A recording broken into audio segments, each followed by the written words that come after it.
Welcome to Studio One. If you like what you see, like and subscribe and comment. So, how are you? I'm good. I just woke up. I woke up at 10 p.m. and I was like, shit! All right, gonna throw on a sparkly shirt. It'll be great. Yeah, I caught you at your most just woke up, so Yeah, I'm asking you. emotion. No. Yeah. How are vaccinations going in Montreal? Well, they started rolling. Like, I was like, are vaccines even happening here? Because the rollout is so slow. Like at first they were just for elders and senior groups and like immunocompromised people. I'm neurodivergent, so they're open to like people with neurodivergence, and like the framework is intellectual disability, but I don't like that term. So Yeah. anyway, I'm getting my vaccine like next week. And then I think they're like rolling out to age groups like week by week after that, because they're realizing how much they're not doing well in this pandemic. Yeah, I'm getting my shot next week too. Yeah. We started with like super high risk people, and I don't like how we're kind of leaving the like there's highest risk and then there's high risk.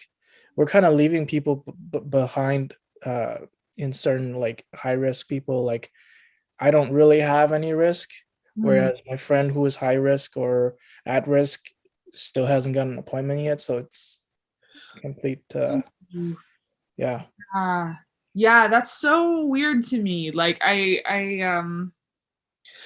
think that they're like, yes, prioritize elders and like people who are immunocompromised, but yeah, also like neighborhoods where it's breaking out the most. Like, I don't think that that should be left behind. I think that the vaccine rollout is like a little weird because it's like yeah, I have like an intellectual disability, but I don't think that that puts me necessarily at higher risk. I just booked my vaccine appointment because I was like, I should be Yeah. vaccinated. Of course. It only goes so far. I don't know how much I actually stand by it now, but I was like, like we should just take all the people who have been like reckless bros, who have just been like the most like careless about any protocol, and we should vaccinate them first because they are a menace to society, and we should like make sure that everybody would just be safer if they were all vaccinated, and then we could. But I don't know how much I totally believe that, but I also thought like fuck, it's just so tough, so tough, such a tough Mhm. situation. I think everyone's just frustrated. Yeah. In the heat of it. Yeah. Yeah. So on that frustrating note, I'm gonna introduce myself. Okay. I'm Mike from Studio One. We are a Toronto music platform that interviews artists we love who often have diverse backgrounds. Can you please introduce yourself? Yeah, I'm Russell Louder, and I'm a musician and interdisciplinary artist, but music is sort of the main hustle right now.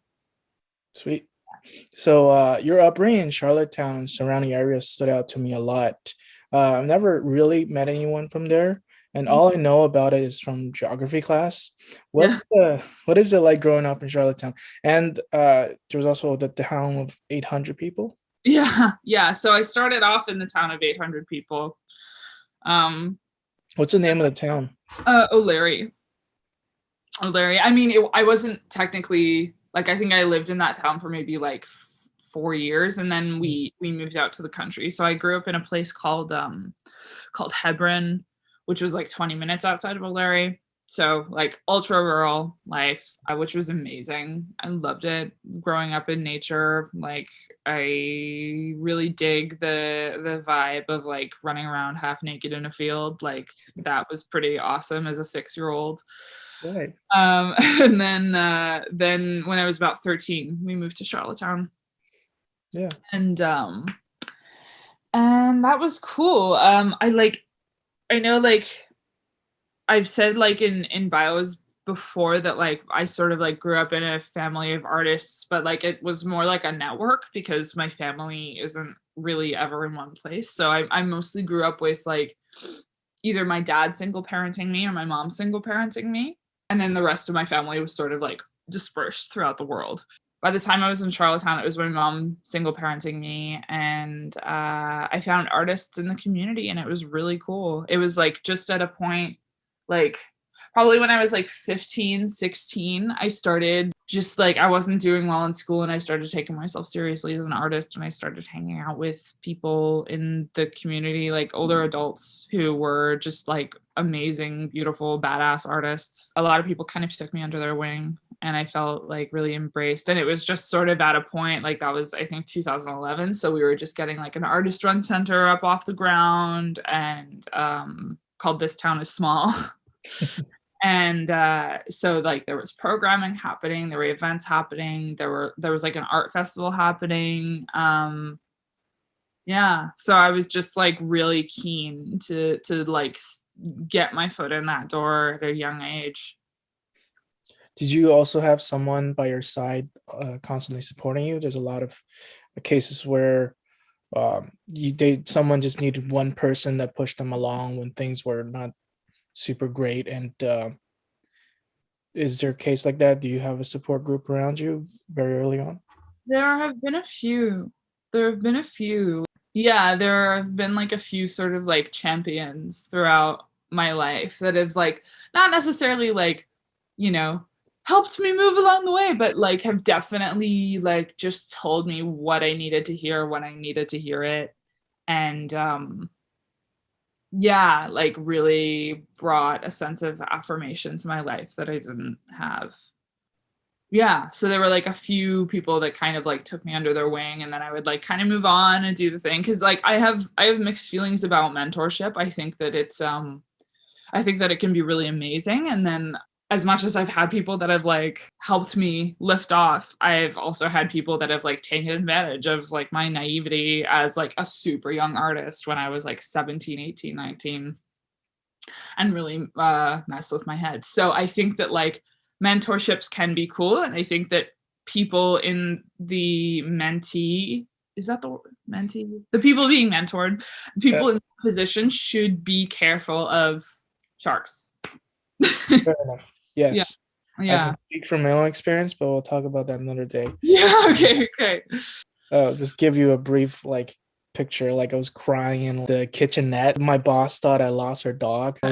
That was like the very like tangential, like a gist of the most memorable moment from working for someone who was in a mentor position. I kind of walked myself. It's not even like I'm disappointed in you. It's like, yo, you lost my fucking dog. I just didn't take my phone, but I didn't like the panic afterwards. Like, yeah. So what was your early music like? What did you first started making? So in like 2015, when I was like 19, I went to Iceland for 3-ish months. I was in a really awful place. I was in a really terrible place. I like both literally and emotionally. Like the place I was living, there was just some stuff happening with the roommates, and so I just sort of like stayed out of the way and made music. I taught myself how to record, and I was just sort of making like these experimental cinematic instrumental pieces based on like characters in my head. And it was based on a character called Blue Romeo, who is like sort of like based off of the archetype of Romeo, but like specifically the archetype from Baz Luhrmann's Romeo and Juliet. So I was sort of like taking his character and distorting it into a new story. Mm-hmm. As to like this kind of like sad boy archetype, and like how twisted that archetype can actually be. And so, yeah, I made like 5 sort of movements, and then I was like sending them to my brother, who's a composer and producer and DJ. And he was like, well, this is like, I could tell that this is in an embryonic state, but it's not bad. Like, I'm gonna tell you, like, it's genuinely not bad, and you should keep doing it. It's cool. Like, your conceptual relationship to the work is really cool. Like, blah blah blah. He was just like very like objectively encouraging. Like, he wasn't gonna be like, it's amazing. Yeah. But I mean, that was what, like, I respond well to that. I respond well to like people that are like, no, it's not there yet, but it's really like you're on the right track. Like that I find is like much more helpful than just like compliment bombing. Mhm. So yeah, then I just sort of kept doing stuff like that, and then I started turning it into pop songs and writing on top of them, and like starting to sing again. Your Twitter is fantastic. My Twitter's fantastic. Thank you. I feel so underappreciated on Twitter. I'm just gonna grab a. I feel so underappreciated on Twitter because it's a new platform for me. So when I think of something genuinely funny, I'm like, fuck, nobody. I'm before my time. No, it'll just take time. The product is good, so. May I ask what you like about my Twitter? Yeah, I like how well it was a very easy way to get to know you as a person. So I was looking at it yesterday. I was like, okay, this is gonna be fun. Like this person, like I like their humor. Like it's really my route. Yeah. So, and I also like it sometimes educational, sometimes just hilarious, and sometimes both. Yeah, sassy fucking goofball. So you mentioned that you use humor to talk about difficult issues. Do you also use it to break tension or cut through pain? Yeah, I mean, I think that's like what, like, when you grow up with humor is sort of a defense mechanism, that's what it is, right? I'm trying to use it less to cut through tension, though sometimes it can be really useful. Yeah, I'm trying to use it, like I use it when if I was like on stage and there was a heckler or something. Not so much like when I actually feel genuine emotional tension. I'm like, that doesn't actually always need to be cut. Sometimes that can just be sat through. So I'm kind of like trying to like dial the humor back a little bit in when it's not necessary. And I think that, yeah, it's also like a really amazing tool to disarm people in order to approach talking about hard stuff. And that was sort of, yeah, like the thinking behind the title of the album, because I was struggling with so many names, like just names that were like so, like, I was like, oh, it's just so cringy. And Well, give me a couple. oh God, no, I can't. There's so many, but it was, you know, like, I don't know, teenage pop punk vibes, like, after the rest or something. Like, I don't even think, but it was like that kind of vibe. Like, I was like, it's just gotta like sit really well on the mouth.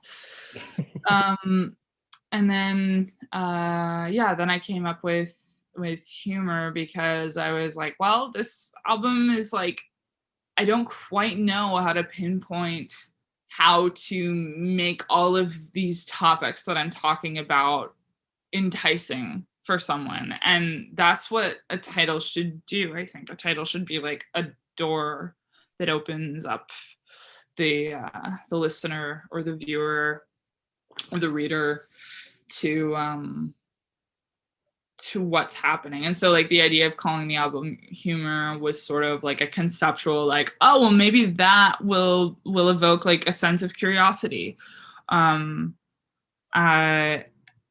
will like make people interested in what it is and like kind of come into the album with an open heart. And it's like, it's also a small thing because like ultimately, like if the work is good, people are gonna like it. But yeah, that was just my thinking behind it. I also just like the word. I think it's like short and sweet and humor. Yeah. So I also see that you're very in touch with everything happening in your home province. What's the biggest concern for you on PEI right now? Right now, it's the housing crisis. There's a total lack of regulation on short-term rentals, and people cannot find housing. Like coming to Montreal right before the pandemic, my plan was to live part-time in Montreal or in PEI. And then like the pandemic started, and like there was no way I could like afford to go back and isolate for 2 weeks because like my place in PEI has like 9 roommates. So I was like, no. And now like I have a partner here too. So I was like, if we wanted to go back to PEI together, like even finding a place to short-term rent is like super expensive. But then like, you know, if I wanted to have a place where I lived half the year long term, I wouldn't be able to. I just would not be able to. It would be impossible. Whereas like I remember even like 6 years ago, wait, no. Yeah, about 6 years ago, I had a studio space for $125 a month, all included. Wow. No, it's happened so fast. Mm-hmm. And yeah, so that's the main thing that's like kind of breaking my heart is like PEI is being like gentrified by people that don't even live there. Didn't know. And a month out of the year. So that's really disheartening. You said, yeah, you've also mentioned in a previous CBC interview, you moved pretty much right at the pandemic. Did you at least get to enjoy a week of Montreal? No, because I got sick. I have a pinched nerve in my back sometimes. So I had like a nerve attack or a pinched nerve the first week I got here. So I wasn't even, and then it was the pandemic that it was like, oh crap, like I'm inside. Luckily I have a lovely, wonderful partner. So that's fantastic. You know, I was not like touch starved. But yeah, I mean, I had like been to Montreal a bunch of times before, like most of my family is from here. So, you know, I've seen it. It's great. Okay. It's not that right now, but that's fine. Yeah, I don't know. I'm so disappointed in this entire province as a whole. Like, it's hard for me to be like, oh my God, Montreal's so great when like we're being, you know, governed by Legault, who's like, yeah, I'm really, really openly disgusted with how Quebec has been handling COVID protocol. Like, I would have been so game to like do an ultra lockdown back in winter if it meant like not this. Yeah. Because you know, you have your partner in Montreal. I have a friend who's met someone and now like they're just moving through it super fast in their relationship. Is this a case? Do you think this is a case during lockdown? Like everyone just life moves faster in relationships? Well, I think if lockdown has taught us anything, it's taught us that like we don't know shit about time. You know, I think it's because yeah, sometimes it's moving really fast, sometimes it's moving really slow. It's a really like we have a really distorted way of gauging it when we don't have each other's physical bodies as a reference for how time moves. That being said, like I think that like you learn a lot about someone when you are in a fucking quarantine with them. You know, you really get a gauge of like where your individual boundaries are at or lack thereof. And yeah, like I know a lot of people who have broken up over the pandemic. As much as I know a lot of people who have fallen in love. I was lucky to be like in ultra honeymoon mode during the pandemic. So like being trapped in an apartment with my sweetheart was like pretty awesome. And still continues to be pretty awesome. But I think that it's like, yeah, everybody, it's also kind of messed up because everybody's relationship to safety is really skewed because like nobody knows what that is anymore. Like there's a lot that's just been sort of like ripped out from under us. And I think that in and of itself is a relationship stressor if you're not used to handling stress in your relationship. So I I think that my friend Milla actually, Milla Clark, made a documentary called Love in Quarantine. And I think it's floating around online, but she did it with like a bunch of wonderful people from PEI. And I thought that was really interesting because I think that there are also like a lot of people who are like discovering their trans in the pandemic because they're not like having to be around other people misgendering them and other people projecting gender identity onto them. They're like able to sit with themselves and just be like, what? Like, who am I? Like, and I think that's really interesting. During the pandemic was the time that I've been misgendered the least because I was just seeing like my partner and like a couple of friends outside, you know? And I was like, why do I feel so light? And like, it's the little things. It really hasn't been all bad, but it's also been like awful. Like, I hate the pandemic, fuck the pandemic, but also like my life has, it really could have been so much worse. So Lisbon Lux, I did a little bit of research. It's a label that I think was started by two partners back in 2013. How did you get your start of your label? So I was in like from 2017 to the beginning of 2019, I was touring nonstop and not like glamorous touring. Like I was doing like maritime bus tours with public transit and then I had a drummer and he had a van and that was great. But yeah, so I was just constantly touring. In 2018, I like landed back in PEI for a music PEI conference, which is like a songwriters. And I had just started to get like pretty good at that point. Like I was good when I started, but I think that just like constantly touring, constantly playing shows like that in and of itself is a practice. So I was feeling really confident in like where my voice was at and where like how my live show worked. I felt like I had really found my thing, my groove. And then yeah, I did this songwriters conference where I was paired with an artist named Steph Copeland, who's really awesome and cool. We were like shut into a room to write for 2 days. We had to write 2 songs and have them written, produced, mixed, mastered by the end of the 2 days. So it was like crunch time. Like we just went really hard. The delegates really liked our shit.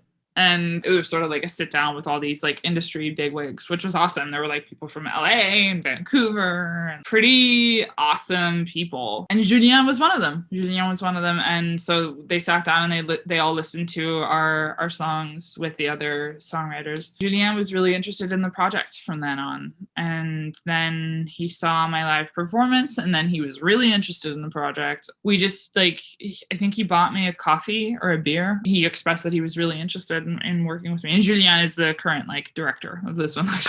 So we just kept in touch for like 4 months.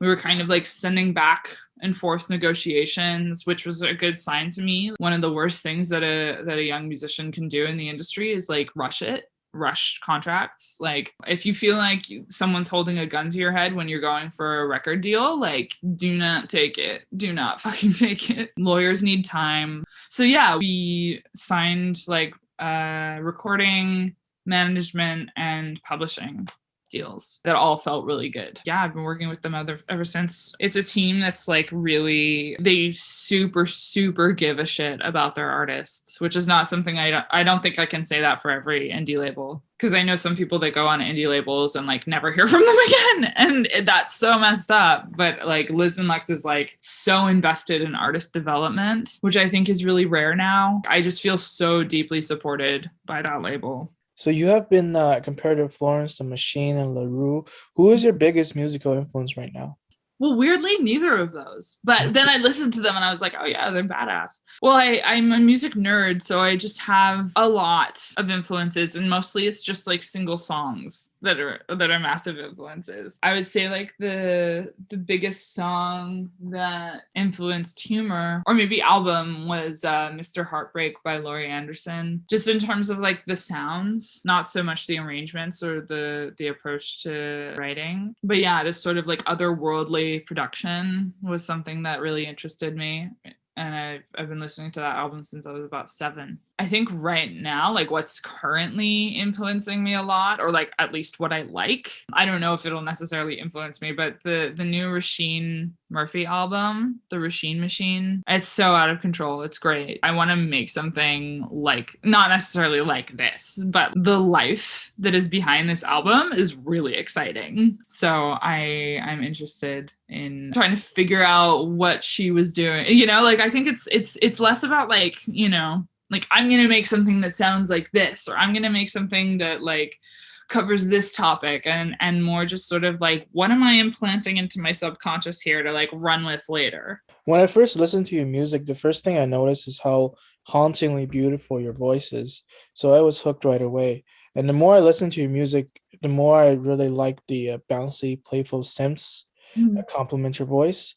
And the more I listen, like I listened again last night, the better it gets. Like, oh, okay, hey, everything is just working. How long did it take to formulate this recipe? It's really like, I wish it was a recipe. And that's what's so frustrating about it. Every time I make a song, I feel like I'm working overtime to crack code. Like I feel like a computer nerd locked in like an iron basement somewhere for the secret agents or something. I think it generally starts with like, I'm interested in sort of like finding a loop that really works, and then I kind of just have that on repeat, and then I find like I sort of branch out. That's like the seed, and then I branch out from there, and then I find other things that like my brain wants to play on repeat that like just feel really good when they hit. And then somewhere within that process, a vocal line will come out of it, and lyrics too. Like the song Cost of Living, I think it happened in probably a day. I think I was just at home rehearsing, and it just worked, and then I just started playing it at shows, and it was like started and it was done. Like that was like the most linear songwriting process I've ever had. Working with Steph Copeland, it was like that too, because it had to be. So I'm interested in time limits too, because I think it can be really helpful. Like there's more time to just weed out the bullshit and trust your instincts like right head on, whereas having a little more time to faff is great, but it can also like be the downfall of a good song. Yeah, so it's like there's no rules for me, and also like there are like a lot of like little rules that I work with. But yeah, there's not necessarily a recipe. It's just sort of, it comes as it does. So your music video for Home, I felt like it perfectly encapsulated a lot of the themes and the tone of your song and many other tracks. How did the video come across? Yeah, I was looking for queer artists to work with, and like basically anybody who isn't a straight dude, because it was just putting straight dudes in charge of making queer art just doesn't work. Or like realizing queer vision, it just doesn't work. Or cis straight people in general. So we found Bobby Liang, who works with a company called Rodeo, a production company called Rodeo. And it was my manager, Alice. Like Julien is my manager, but like Alice is also my manager, and she works with the Lisbon Lux team. So Alice found Bobby and asked me if I dug her work, which I did. I thought it was awesome. And then Bobby and I had like an internet meeting, and it was like we were finishing each other's sentences. There was just a vibe. It was really good. And then we sort of like came up with the general idea, or like the energy that we wanted the video to have. And then Bobby brought up a treatment for it, or a pitch for it that was super simple. Which was what I wanted. Like I've done narrative videos before and they don't work unless you've got like a $100,000 budget. Generally for my music, they don't work. I'm more interested in like having something that's just like there and it's beautiful and can like also maybe played on a dance floor. So that was what Bobby came up with in the editing process. It was really cool. Like they invited me to the editing room a couple of times, which was awesome. I felt really like respected and safe on set. They like worked with awesome people. It was a really small crew and we were outside pretty much all day. I think it got down to -21, like the warmest point of the day, but it was sunny, so it felt fine, but we were freezing. Everybody was like just so lovely and easy to work with, and it was awesome, and I would do it again. So now that Humor, your debut album, has came out for a couple of months now, how are you feeling about the reception, and what have you learned from releasing a debut album? Well, it's weird to release a debut album in the pandemic, isn't it? I don't know what the reception is like. I haven't been able to play a show. I haven't been able to see who, I mean, that's going to change. I have a show coming up on May 27th. I've been feeling good about the reception and the attention that it has been getting. It's like, it's not too overwhelming, which is nice. It's not something I pay a ton of attention to. Like in the past, like once a single has been out, I sort of like turn my phone off. Like I like have all the posts sort of pre-scheduled and then I'm out. And that's not that I'm not grateful for people loving it or, you know, any press attention it gets. It's just, it's like a self-preservation thing. I feel like compliments and criticism are like equally detrimental to me. Yeah, they're not real. It's not real. It doesn't matter. And I mean, it doesn't mean I'm not grateful when someone loves the album or say they connect to the album, but that's their experience. That's got nothing to do with me. I made a cookie for them, you know? Yeah. That might come across as like an ungrateful way of looking at it, but I don't see it that way. I see it as like, I have made this thing. It's out in the world. I love it. I'm happy with it. And like my relationship to that work is sort of like a sacred, like I do look at that work as like a living, breathing thing that's doing its own thing now. I love it deeply. And I also have to be okay with the fact that like other people are going to love it deeply in ways that are different from mine. It's very like queer poly.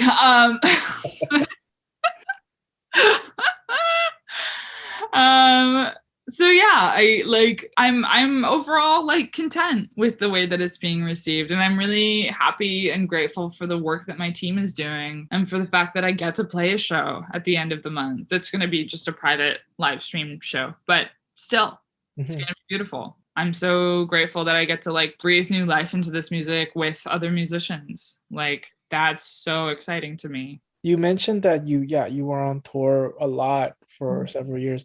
Which tour was your most memorable one? It's all a blur. It's all really just such a blur. But probably just like my first one, because it wasn't supposed to be a tour. I got invited to play Flourish Festival, which is in Fredericton, New Brunswick. Having never played a show before in my life, I got an offer to play one of their main shows. And I was like, shit, that looks like fun.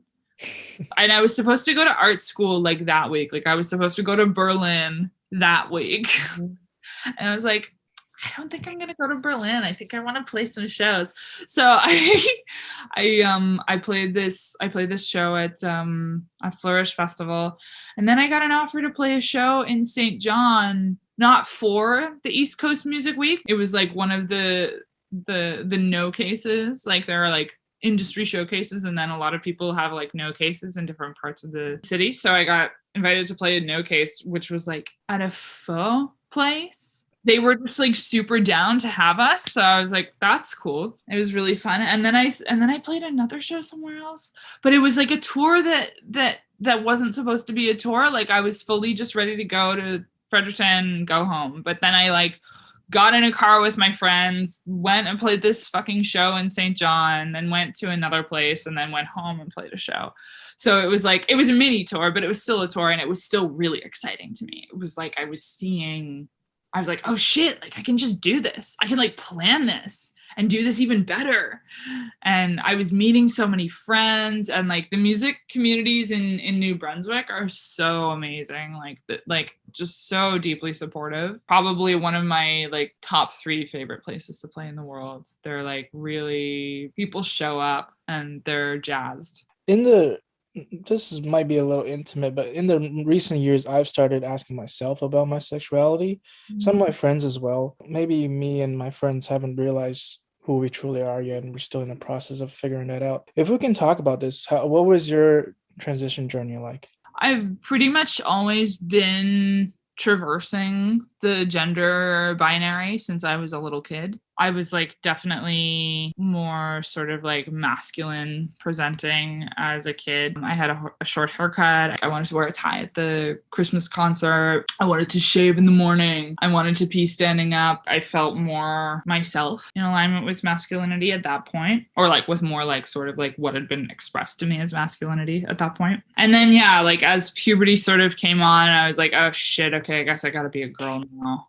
I did that and it was tragic. I was really bad at it because it wasn't me. And then high school, I was able to sort of like butch up a little bit because I came out as queer and I felt like it was safe for me to do that, even though there wasn't like an immense amount of support per se. Yeah. And then around like 18, 19, I started to realize that there was something a little different about the way I viewed myself in terms of gender. And then like when I was 19, I went to New York. People said, what are your pronouns? And no one had ever asked me that before. And I said, oh, well, like she and they. And then everybody just started referring to me with like they pronouns, but I was okay with that. I was super okay with that. And it felt really good. I was like, shit, okay, I guess these are like my fucking pronouns now. And I guess I'm non-binary. I found like the language clicked. It wasn't like I found out who I was. I knew who I was, but then I had language to line that up a little better. I don't know if it encapsulates everything, because it's like, I don't think that gender is one thing. I think it's a total enigma relationship for everybody. Like, I think that there are as many genders as there are people in the world. That's just my personal take on it. It's not right or wrong. It's just how I see the world. And yeah, then I just started then I came back to PEI and it was like 2015 at that point. The conversation was obviously not started there at all. I was sort of like me and another person who was also starting to come to terms with being non-binary started hanging out a bunch and became really good friends at the time, and started sort of like having those conversations with a lot of people on PEI. Like a lot of the like gender activism work is like just telling people who you are, which brings a lot of emotional labor. It's not like easy stuff to do. Then like that turned into like some healthcare activism, because at the time, like PEI didn't really have a solid policy for providing affirming care for transgender people who needed to go access services off island. Like people who needed like top surgery, they were like, well, we provide top surgery on the island, but they were just literally performing double mastectomies. So they didn't know what top surgery was, as opposed to like chest masculinization. So there was a lot of that. A lot of that journey was defined by like advocating in my hometown. It was quite lonely. It was quite lonely in a lot of ways because the queer community is really small in PEI. I have some pals, some like really solid pals in that community, but also a lot of like the only thing I had in common with a lot of the queers in that community was that I was queer, which is amazing and beautiful and definitely a bonding point. I was really in need of something else. So I moved away for a little bit. Mm-hmm. And I toured like 6 months out of the year. So that was sort of like the general thing. It wasn't so much like, I'm this now. It's like, oh, I've always been this. Mm-hmm. And this is what I'm finding out about it. There are a lot of people who have also always been this. How was your family? Have they always been supportive? My brother and sister and my cousin are super supportive. I'm not in touch with a whole lot of my family, to be honest. It's tough because I think that like when a lot of queer people actually experience this, which is like people in their family saying they're supportive and then proceeding to misgender and dead name their kids all the time. So it's like, I want to say that my overall family is supportive because they're like supportive of the idea of it. But in like lived experience, it is a struggle. And it's like, it's getting better. It's like slowly, like they're not like secretly wishing that I wasn't trans. At least I fucking hope not. It's a work in progress, and it's really hard to call it out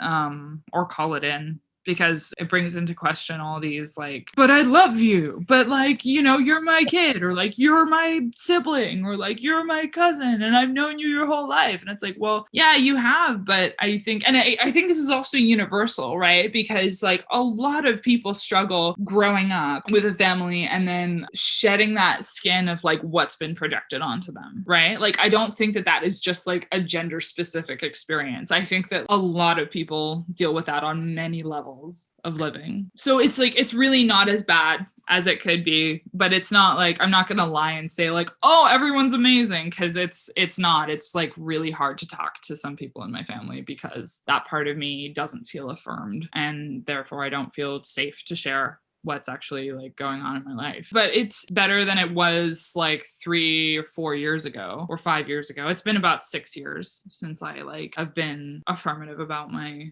pronouns and my identity and who I am. And so yeah, it's a slow burn. You mentioned before in the CBC interview again that you wanted to go back to PEI in the summer. How's that looking right now? I'm trying. I'm really trying. I'm going to be vaccinated. My partner's going to be vaccinated. Most of PEI, I think, is going to be vaccinated by July because they've been really on it. So I don't know how that's going to affect like what we need to do. Basically, I'm just trying to find a place to quarantine for 2 weeks, finding a place to stay after that's done. So it's a lot of like travel logistics times 10 because you've got to be so on the ball about where you're staying. Like I would want to quarantine for 2 weeks anyway, but they're really like strict. Like they're like, okay, you have to find a place to quarantine. You have to have a plan for someone to bring you food. You've got to like you've got to have all of that in order before you even cross the bridge. So yeah, and also like Halifax has had a huge breakout in cases. So just sort of taking it as it is and hoping that we can go down because I really miss PEI. I've got like skin hunger for the ocean. Yeah, I'm deeply like an island kid at heart. That's home. Creatively, what are you working on next? What are you working on right now? Well, I just started a scoring project, which is really exciting. I'm so into it. It's something that I've always wanted to do. I've done it like for like visual artists before for like video installation work. But I'm going to be scoring a little sort of mini documentary, and then I'm working on new music, which is exciting. I am getting back into the swing of my visual art practice, which I've left for about 4 years. Gardening a lot. Like seriously, like my goal is to turn this room into a jungle by the time it's done. There's already some like I'm also just like trying to stay healthy and like stay not crawling out of my skin during this pandemic curfew time. It's really nice to meet you, and like it was really easy to talk to you. Yeah, I was really glad to learn about different concepts and ideas from you, and I've only really got to know one trans person, and they were fantastic, like so kind. Like it was such a good way to. We're a good breed. So hopefully, we can like keep in touch, and hopefully you get to see the island soon. Yeah, let's hope. So thank you so much, Russell. Yeah, likewise, thank you. Lovely time. Yeah, lovely time.